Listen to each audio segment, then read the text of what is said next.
ఈరోజు మన సువిశేష పఠనము మరి మత్తయి శుభవార్త 11వ అధ్యాయం 25వ వచనం నుంచి 27వ వచనం వరకు మనం చదువుతా ఉన్నాం.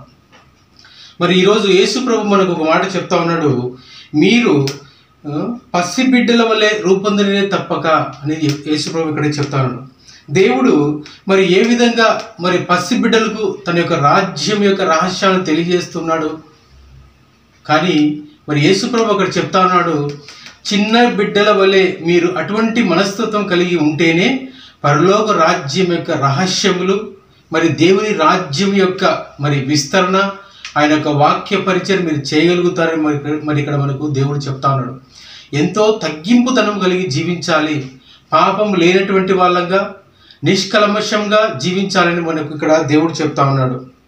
మరి అదేవిధంగా మరి మొదటి పట్టణము నిర్గమాకాండం 3వ అధ్యాయం 11వ వచనం నుంచి 20వ వచనం వరకు మనం చదువుతా ఉన్నాం. అక్కడ మోషేకి దేవుడు తన దర్శనాన్ని చూపిస్తా ఉన్నాడు. మోషే మరి పెద్దవాడు కదా, మరి ఏ విధంగా దేవుడు ఆయనను బయలుపరుచుకున్నాడంటే, మోషే కూడా దేవుని ఆజ్ఞలకు లోబడి ఒక చిన్న బిడ్డ మనస్తత్వం ఏ విధంగా ఉంటుందో అదే విధంగా జీవిస్తూ ఉన్నాడు. అదే విధమైనటువంటి జీవితాన్ని జీవించాడు. మరి మోషే యొక్క శక్తి చేత కాక దేవుని యొక్క శక్తి చేత మరి ఇజ్రాయెల్ ప్రజలను ఆయన వాగ్దత్వంకి నడిపించి ఉన్నాడు. మరి అటువంటి చిన్న బిడ్డల వలె మనస్తత్వం కలిగి మనం జీవించాలని మరి ఇక్కడ మనకు దేవుడు చెప్తాడు. ఒకానొక సమయంలో యేసుప్రభు శిష్యుల దగ్గరికి యేసుప్రభు దగ్గరికి మరి చిన్న బిడ్డలు వచ్చినప్పుడు యేసుప్రభు యొక్క శిష్యులంతా వాళ్ళను తోసివేస్తారు. యేసుప్రభు అంటాడు, ఈ చిన్న బిడ్డల వల్లే మీరు ఉంటేనే మీరు పరలోక రాజ్యంలోకి ప్రవేశిస్తారని అక్కడ దేవుడు చెప్తాడు. మరి చిన్న బిడ్డల మనస్తత్వం అంటే పాపం లేనటువంటి జీవితం మనం జీవించాలని చెప్తాడు. అందుకేనేమో యేసుప్రభు శిలువ మీద ఉన్నప్పుడు ఆ కఠినమైనటువంటి వేదన అనుభవించేదానికి ఆయన శక్తి ఆయనకు సరిపోలేదు. అందుకే తండ్రి దేవునికి, తండ్రి నీ చిత్తమైతే ఈ యొక్క పాత్ర నా నుంచి తీసివేయని యేసుప్రభు మొరపెట్టుకుంటున్నాడు. ఎట్లా అంటే తండ్రి దగ్గర మరి చిన్న బిడ్డలాగా యేసుప్రభు కూడా తనను తాను తగ్గించుకున్నాడు. మరి యేసుప్రభు ఒక మాట చెప్పడం కాదు, కానీ యేసుప్రభు కూడా ఇటువంటి జీవితం, తగ్గింపు తగిలినటువంటి జీవితం, సర్వము సృష్టించినటువంటి దేవుడు ఈ సర్వాన్ని అంతా కూడా యేసుప్రభుకి ఆధీనంలో ఉంచుకున్నాడు. మరి యేసుప్రభు అనుకుంటే ఏమైనా చేసి ఉండొచ్చు, కానీ ఆయన దేవుని ఆజ్ఞలకు లోబడి జీవించాడు. చిన్న బిడ్డల్లాంటి మనస్తత్వం కలిగి జీవించాడు. ఆ విధంగా జీవించి మనకు కూడా ఈ విధంగా జీవించండి అని మనకు దేవుడు చెప్తా ఉన్నాడు. అటువంటి జీవితం మనం జీవించాలి. మరి ఈరోజు సువిశేష పట్టణం యొక్క సారాంశంగా మనం తీసుకుందాం. మరి యేసు ప్రభు కూడా చెప్తా ఉన్నాడు, పరలోక రాజ్యంలో మేము వెళ్ళినప్పుడు నీకు ఒక నివాస స్థానం నేను ఏర్పాటు చేస్తానని చెప్తున్నాడు. మనం అందరం కూడా మరి అటువంటి చిన్న బిడ్డలాంటి జీవితం జీవించి మరి ఆ యేసు ప్రభు ఏర్పాటు చేసినటువంటి ఆ పరలోక రాజ్యంలోకి ప్రవేశించాలంటే ఈ చిన్న బిడ్డలాంటి మనస్తత్వం కలిగి జీవించాలని మిమ్మల్ని అందరినీ ప్రేమపూర్వకంగా మరి ఆహ్వానిస్తూ ఆ విధమైనటువంటి జీవితం జీవించాలని కూడా మిమ్మల్ని ప్రేమపూర్వకంగా కోరుకుంటున్నాను. ఈరోజు మరి సువిశేష పట్టణము మత్తయి శుభవార్త 11వ అధ్యాయం 25వ వచనం నుంచి 27వ వచనం వరకు మనం చదువుకుంటున్నాం.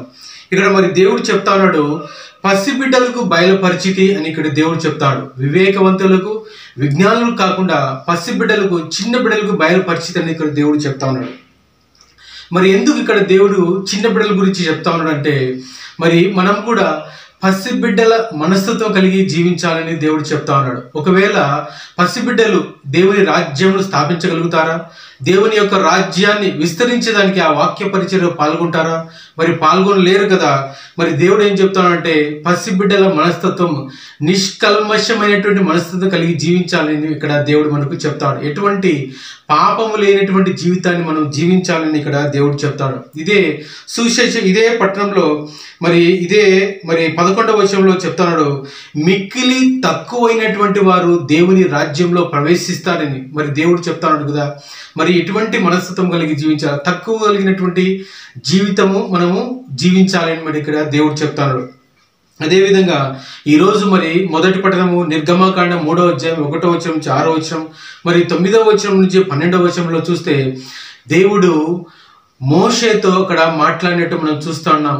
మోషే ద్వారా ఇజ్రాయెల్ ప్రజలను దేవుడు మరి వాగ్దత్వంలోకి నడిపించాడు. మరి దేవుడు మరి ఈయన మోషే వచ్చేసి మరి పెద్దవాడు కదా, ఏ విధంగా మరి ఆయన ద్వారా నడిపించాడంటే ఆయన కూడా నిష్కల్మషమైనటువంటి మనస్తత్వం కలిగి జీవించాడు. పసిబిడ్డల మనస్తత్వం కలిగి జీవించినాడు. దేవుని యొక్క మాట ప్రకారం జీవించినటువంటి వాడు కాబట్టి మరి ఆయనను దేవుడు వాడుకుంటున్నాడు. అదేవిధంగా మనం కూడా మరి యేసు ప్రభు యొక్క జీవితంలో చూస్తే ఆయన శిలువ మీద వేలాడేటప్పుడు ఆ యొక్క వేదన బాధ వల్ల తండ్రి నీ చిత్తమైతే ఈ పాత్ర నా నుంచి తీసివేయని చెప్తాడు. దేవుడు యేసు ప్రభు కూడా తండ్రి దేవునికి మొరపెట్టుకుని ఒక పసిబిడ్డలాగా మొరపెట్టుకుంటాడు. తండ్రి దగ్గర మనం ఏ విధంగా అయితే మొరపెట్టుకుంటామో అదే విధంగా యేసు ప్రభు కూడా మొరపెట్టుకుంటాడు. చిన్న బిడ్డల మనస్తత్వం కలిగినటువంటి తండ్రి నీ చిత్తమైతే ఈ పాత్ర నా నుంచి తీసివేయని దేవుడు యేసు ప్రభు మొరపెట్టుకుంటున్నాడు.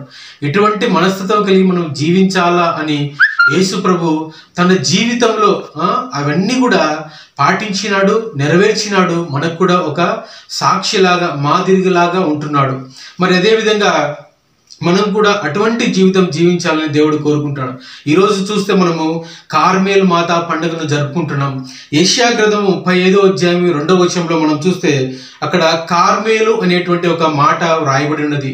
మరి ఈరోజు మరి ఎందుకు దేవమాత అక్కడ దర్శనం ఇచ్చిందంటే ఈ కొండ అనేది ఒక ఉన్నతమైనటువంటి స్థానము అని మనము చూస్తే ఎక్కడ కూడా దేవమాత దర్శనం ఇచ్చినప్పుడు కొండ మీద, లూర్దునగంలో కొండ మీద, ఇక్కడ కూడా కొండ మీద, ఇవన్నీ కూడా ఏంటంటే దేవుని యొక్క ఉన్నతమైనటువంటి స్థానాన్ని మనకు తెలియజేస్తూ ఉంది. మరి అదేవిధంగా ఈరోజు మొదటి పట్టణం చూసినప్పుడు మోషేకి ఒక కొండ మీద దర్శనమిస్తా, హోరేబ్ అనేటువంటి కొండ మీద దర్శనమిస్తా ఉన్నాడు. ఇవన్నీ కూడా ఏంటంటే దేవుని యొక్క ఉన్నతమైనటువంటి స్థానమును మనము చూస్తాం. అక్కడ నుంచి దేవుడు తన ఆశీర్వాదములు, సారవంతమైనటువంటి ఆశీర్వాదములు, పంట పొలాల్లో ఏ విధంగా అయితే మనము సారవంతంగా ఉండేటట్లు మనం చూస్తామో ఆ విధమైనటువంటి ఆశీర్వాదాలు మనము పొందుకోవాలని దేవుడు కోరుకుంటున్నాడు.